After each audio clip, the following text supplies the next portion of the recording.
Some people like to turn the mower on the side to change the blade. I don't like to do that at all because you got to worry about fluids either coming out of the gas tank or over on the oil side.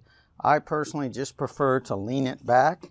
And as long as this gas tank is like 3/4 of a tank or less, you don't need to drain anything out of the gas tank. Then I just take this, and this is just a fence. I'm putting him there. Of course, if you have 2 people, you can just have someone step on that. But for safety's sake, I'm coming right here and going to clamp this just to make sure while I'm working on it, it doesn't come forward and slam down on me or something. Another safety thing you need to do to make sure the mower doesn't accidentally start is make sure you disconnect the spark plug. Remember, safety first. Be careful if you just got bare hands like I have, because these blades can get really sharp on you. This bolt right here takes a 5/8 inch socket, but it's been on there probably for you for 5 or 10 years. I had to take a great big breaker bar like this to get mine off. So if you can get a 6-pointed socket like this, not a 12-pointed socket like this. The 12-pointeds go on easier, but because of all the points, it has a tendency to slip and strip the bolts out if things are on there really super tight. Now to loosen it, we have to stop this blade from spinning this way when we go to loosen this nut. So you can use several things. I come in through this door right here, and I come in this side, and I just come straight in. A piece of wood like this works really good. In a pinch, you can even use like a broom, but I find this round piece right here doesn't lock and it always wants to spin. So I'm having to hold this side while I'm loosening this. So I don't suggest using round things if you can help it. Even a round PVC pipe will work, but again, you got to hold it out here as you're turning this.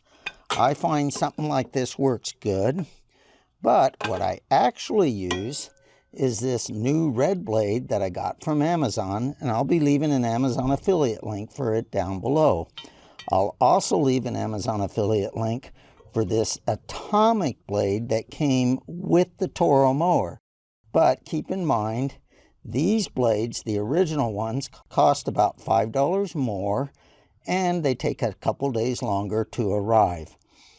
But how I actually stop that from moving, since I have a brand new blade, I just take it and I use this little slot right here, put it right here.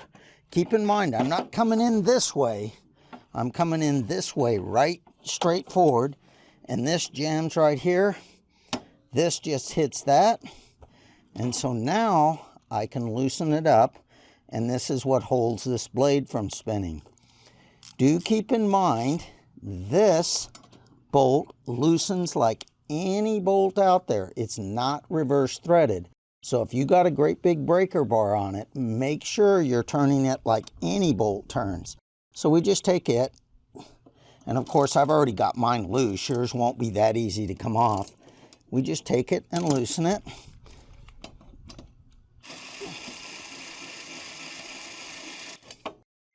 So we take this off,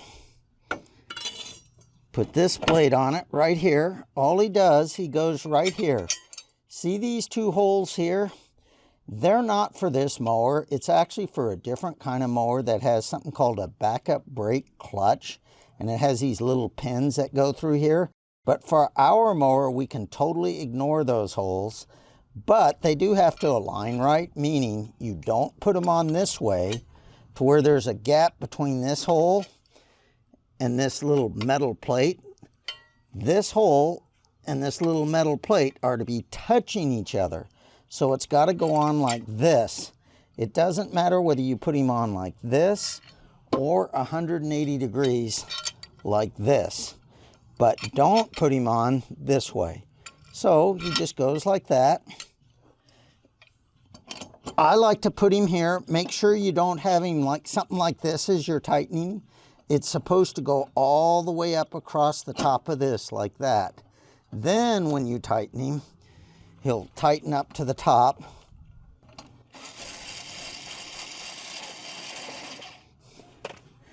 Now we got to stop this from spinning this way now. Remember, when we took him off, we had to stop him from spinning that way. So to stop him from spinning this way, I just used the old blade, put him in through here, and I actually put him to where he's all the way back there. Now when this here spins around, it's going to run into that blade right there. And so then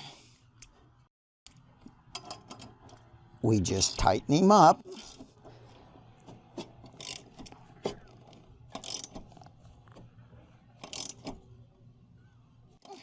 It doesn't have to be super tight like with a great big breaker bar like that, but you do want him on there good and tight. So he goes like that.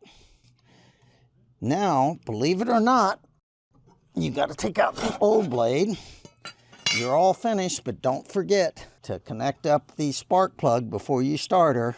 If you notice, a card just appeared. If you want to know why I bought the red blade, click on the card that just appeared and it'll take you to a video showing you why I bought it. Appropriate Amazon links are down below this video.